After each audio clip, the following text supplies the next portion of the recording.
ISKCON পৃথিবীর সবচেয়ে বড় জঙ্গি। আমার আইনজীবী ভাইকে এইভাবে মারছে। আমরা আইনজীবী, আমাদের বাদী পক্ষের আইনজীবীর কথায় আসামি পক্ষের ফাঁসি হয়, কই সেই জায়গায় তো এই ধরনের কাজ হয় না। আইনজীবীকে এইভাবে রক্তাক্ত করতে পারে? বাংলাদেশে কোনো জঙ্গিও, হ্যাঁ না, আমি দেখাচ্ছি, এই জন্য আমি কার্ভ করে দেখাইতেছি, কোনো জঙ্গিও এরকম করে না। একটা জঙ্গি দেখান, পাকিস্তানে দেখান, আইএসআই কেউ দেখান। ইসকন তো জঙ্গির চেয়েও ভয়ঙ্কর। সেই জায়গায় আবার কনফ্রন্টেশনের কথা আসে কিভাবে, যে আমরা ইন্ডিয়াকে কন্টেইন করতে পারবো কিনা। What the hell is India? এর আগে নেপাল থেকে লাঠি খেয়ে বেরিয়েছে, মালদ্বীপ থেকে লাঠি খেয়ে বেরিয়েছে, নাও ইটস টার্ন বাংলাদেশ থেকে লাঠি খেয়ে বেরিয়েছে। আমাদের কোর্ট প্র্যাকটিসে আসলে আজ পর্যন্ত এরকম কোনো নজির নাই কোর্টের ভিতরে ত্রিশূল নিয়ে ঢুকছে, দেশীয় অস্ত্র নিয়ে ঢুকছে, এই ধরনের উশৃঙ্খলতা করছে। আমি আমার মনে হয় আজকে 30 বছর থেকে আমি কোর্টকে দেখি। তো আমি আইনজীবী হয়েছে 21 সালে, কিন্তু আমি দেখি 25 মিনিমাম 25 থেকে 30 বছর ধরে কোর্টকে, কখনো এরকম ঘটনা দেখি নাই। কোর্টে অস্ত্র নিয়ে ঢোকা যায় না, এটা খুব সেফ জোন। আপনারা হয়তো জানেন, শহীদ কামরুজ্জামান সাহেবকে যখন গ্রেফতার করতে হয়েছে, কোর্টের বাইরে থেকে গ্রেফতার করতে হয়েছে। সে জায়গায় এটা কোনো নতুন ঘটনা না। এর আগেও আপনার চিটাগাং কোর্টে এখানে সাজিদ আব্দুল্লাহ ভাই আছে, সে জায়গায় মুসলিমদের হত্যা করার জন্য জবাই করার স্লোগান দেওয়া হয়েছে ইসকন কর্তৃক, কোনো ফয়সালা হয় নাই। এবং আজকেও সেটার মানে প্র্যাকটিক্যাল ক্লাস হয়েছে। এটা তো কোনো নতুন ঘটনা নয়। Particularly ISKCON should have band in the year of 1983। তা এখন সেটা করা হয়নি। আর জামিনের যে কথাটা আসে, এই জায়গায় জামিনের নজির আমাদের কাস্টমে এরকম দেখা যায় না। এটা সেশন ট্রায়াল মামলা, রাষ্ট্রদ্রোহ, এটা ম্যাজিস্ট্রেট কোর্ট থেকে জেনারেলি জামিন দেবে না। এখানে ন্যায়সঙ্গতই হয়েছে, এটা নির্ধারিতই ছিল বেল কাটবে। একটা প্রসঙ্গ আসে, ইন্ডিয়া এখান থেকে কি লাভবান হবে কিনা, তার আগে আমরা যাই যে ইসকনের আমলনামাটা দেখি কয়েকটা। আমরা দেখি আজকের এই ঘটনার সাথে সম্পূর্ণ এই লোকটার উস্কানি গতকালকে দেখেন, তার ছবিটা দেখেন, যোগী আদিত্যনাথ, এর লেসপেন্সার, ওনার নাম হচ্ছে শ্রী কুশল বরণ চক্রবর্তী। এটা একটা কুরুক্ষেত্রীয় জঙ্গি, এটাকে চিনে রাখেন। এনার কালকের বক্তব্যগুলো আজকের এই পরিস্থিতিগুলোর সাথে অনেকটাই সাদৃশ্যপূর্ণ। আচ্ছা, আমার একটা প্রশ্ন বিনম্র ভাবে, বাংলাদেশে 13.5 বছর আমাদের জসিমউদ্দিন রহমানী, কথিত জঙ্গি, প্রথম আলোর তৈরিকৃত জঙ্গি, কাস্টডিতে ছিল। মামুনুল হক 3.5 বছর কাস্টডিতে ছিল। কোন হেফাজত কর্মী আদালত চত্বরে অস্ত্র দেখাইছে? জেএমবি কে যখন কোর্টে আনছে, কোন জঙ্গি আদালতে অস্ত্র নিয়ে আসছে? ইসকন তো জঙ্গির চেয়েও ভয়ঙ্কর। সেই জায়গায় আবার কনফ্রন্টেশনের কথা আসে কিভাবে, যে আমরা ইন্ডিয়াকে কন্টেইন করতে পারবো কিনা। What the hell is India? এর আগে নেপাল থেকে লাঠি খেয়ে বেরিয়েছে, মালদ্বীপ থেকে লাঠি খেয়ে বেরিয়েছে, নাও ইটস টার্ন বাংলাদেশ থেকে লাঠি খেয়ে বাইরে হবে। ইন্ডিয়া 70 কিলোমিটার ভিতরে অস্ত্র আনতেছে, সেটা ডাজন্ট ম্যাটার। ইন্ডিয়ার কাছে হাইপারসোনিক অলরেডি আছে, সুপারসোনিক আছে।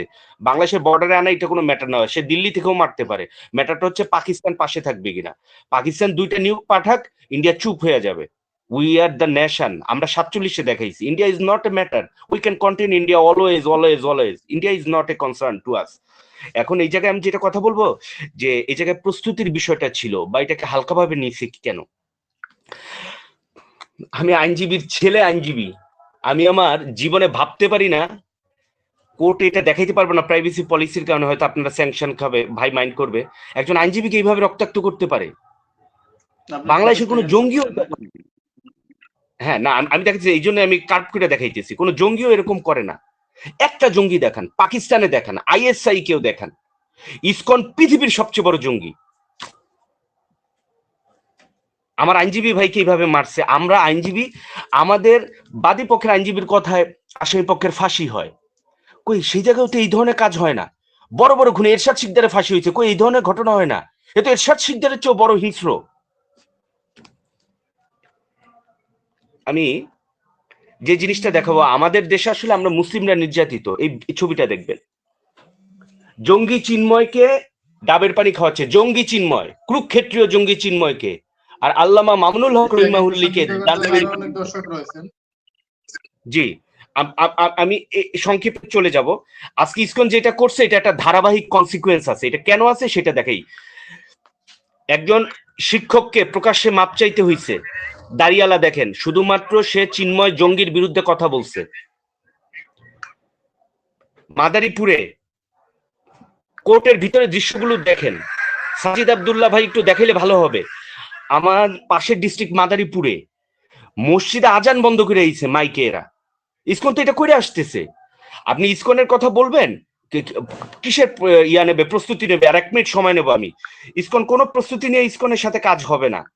এদের একটা মিশন আছে, এদের একটা ভিশন আছে। আমি যে কথাটা এরা আগে বলতে চাইছিলাম, যে আমাদের মুসলিম মেয়েদের গণহারে ধর্ষণ করতেছে। Is it secret? Open challenge করে বলতেছি, উইথ প্রুফ বলতেছি, মুসলিম মেয়েদের ইসকনের জঙ্গিরা, হিন্দুত্ববাদীরা particularly, I would not use the term ISKCON, হিন্দুত্ববাদীরা গণহারে ধর্ষণ করতেছে, যৌন ফালায়া। একটা ওয়াইজিন কথা বলে না। Is it new? আজকে যে আইনজীবী মারা গেছে, তার একটা ষড়যন্ত্র, তাকে মারা হয়েছে কারণ তিনি মুসলিমদের সহায়তা করতেন। এখন আমাকে মনির ভাই সেই সময় দেবে না, আর আমিও ব্লাড শেডের সেই ছবিগুলো দেখাইতে পারবো না, তাই এইখানেই থামি। তো সুতরাং আমাদের, আমি মনে করি কি, এখন আপনারা কি মনে করেন, ন্যাশনাল কনসেনসাস দরকার কিনা, আমাদেরকে ঐক্যমত গঠন করা দরকার কিনা, এবং গণবাহিনী তৈরি করা দরকার কিনা? আসসালাম আলাইকুম। ধন্যবাদ। শাহাদাত, আনমিউট করেন শাহাদাত। জি, ধন্যবাদ এনামুল হক মনির ভাইকে এবং বিজ্ঞ আলোচকদেরকে, যারা অত্যন্ত গুরুত্বপূর্ণ আলোচনা করেছেন। মনির ভাই, আমি আজকে কথা বলবো আমাদের সাইফুল ইসলাম আলিফ ভাইকে নিয়ে। ওনাকে হত্যা করেছে আমি মনে করি পরিকল্পিতভাবে, এবং আজকের বিষয় হচ্ছে একটা ইস্যু। আমি ইস্যুটা বলি। আমাদের অ্যাডভোকেট সাজিদ আব্দুল্লাহ সাহেব ভাই সম্ভবত এখানে আছেন, এবং উনি আলোচনা করছেন। আমি ওনার একটা কথা তো আমরা ফেজ অফ পিপল থেকে নিয়েছিলাম। এই মসজিদের আমার একটু দেখেন, বাংলাদেশে কয়েকদিন আগে হিন্দুদের পূজা গেছে, আমরা তাদের মন্দির পাহারা দিছি, কিন্তু বিনিময়ে আমরা কি ভালোবাসা পেয়েছি? আমাদের মসজিদ ভাঙছে তারা। এখন মনে হচ্ছে যে আমরা নিজেরাই সংখ্যালঘু হয়ে গেছি, তারা সংখ্যালঘু না, মানে ওদের কর্মকাণ্ড দেখে। আমার প্রিয় রবি ভাইয়ের প্রতি শ্রদ্ধা, আমার কি বলবো, মাথা নত হয়ে যাচ্ছে। কারণ আমি কি বলবো, মানে আজকে যদি আমি ওনার সামনে থাকতাম, আমি সত্যি সালাম করতাম। মানে ওনার কথা শুনে আমার মনটা অনেক খারাপ লেগেছে। বিএনপির মাঝে মাঝে অনেক আজে বাজে কথা বলি, কিন্তু আমি আজকে ওনার কথা শুনে আমি বিশ্বাস হচ্ছে না যে আসলে রবি ভাই বিএনপি করে। যাই হোক, আমার প্রশ্ন একটাই ডক্টর কলিমুল্লাহ স্যারের কাছে, যে আমাদেরকে আর কতদিন আপনারা ঘুম পাড়ায় রাখবেন? বাঙালি বলে বীরের জাতি। তো এই কিছুদিন পর পর দেখি ভারতে হচ্ছে আপনার ওই কি বলে মসজিদের নিচে ভাই আপনার স্ক্রিনে আসেন, আপনারা তো আমরা দেখছি না। আসবো ভাই, একটু প্রবলেম আছে। তো ভারতে দেখি কিছুদিন পর পরই মানে মসজিদের নিচে না বলে মন্দির পাওয়া যায়। তো সেইটা আবার কোর্টও অনুমোদন দেয় যে তদারকি করার জন্য, এবং এটাকে কেন্দ্র করে তারা ওই মসজিদও ভাঙে এবং মুসলমান ভাইদেরকে মারে। তো এক্ষেত্রে বহির্বিশ্ব কি দেখে না? মানে আমাদের কলিমুল্লাহ স্যাররা সবসময় দেখে আমাদেরকে ওই ভয় দেখায় যে দাড়ি টুপিওয়ালা প্রথম আলোর বিরুদ্ধে কথা বললে এটা ন্যারেটিভ কি হবে, বহির্বিশ্ব এটা খায় না। সবই বুঝলাম ভাই, কিন্তু এইভাবে আমাদেরকে আর কতদিন ঘুম পাড়ায় রাখবেন আপনারা? আপনারা তো আমাদেরকে সাহস দিতে পারেন, রবি ভাই যেরকম দিচ্ছে সেরকম ন্যায় কথা বলতে পারেন। তো মানুষ তো মরবেই কোনো না কোনো একটা দিন।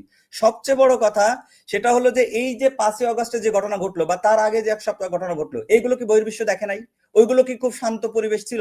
আপনারা সবসময় দেখি শান্তিপূর্ণ সমাবেশ, শান্তিপূর্ণ আন্দোলনের কথা বলেন, কিন্তু শান্তিপূর্ণ কোনো কিছুর মাধ্যমে কি স্বৈরাচার শেখ হাসিনার পতন হয়েছে? এটা কি সম্ভব?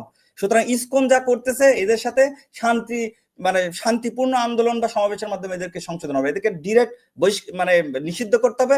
এবং আমি অ্যাডভোকেট সাহেব আছেন, আমি বলবো যে আমাদের যে বর্তমান স্বরাষ্ট্র উপদেষ্টা, উনার বিরুদ্ধে একটা মামলা করতে হবে, দায়িত্ব অবহেলার মামলা। কারণ উনি থাকা অবস্থায় এই ইসকনের বিরুদ্ধে কোনো পদক্ষেপ নিতে পারেনি। এর আগেও পুলিশের গায়ে অ্যাসিড মারছে, সেটারও কোনো অ্যাকশন নিতে পারেনি, এবং আজকেও কোনো ওনার বাহিনী কোনো কাজ করতে পারেনি। এর ব্যর্থতার দায়ে স্বরাষ্ট্র উপদেষ্টা নামে মামলা দেওয়ার পরামর্শ দিচ্ছি। ধন্যবাদ। জি, ধন্যবাদ আপনাকে। আর কয়েকজন দর্শক আছেন, আমি আবারও যুক্ত করার চেষ্টা করবো।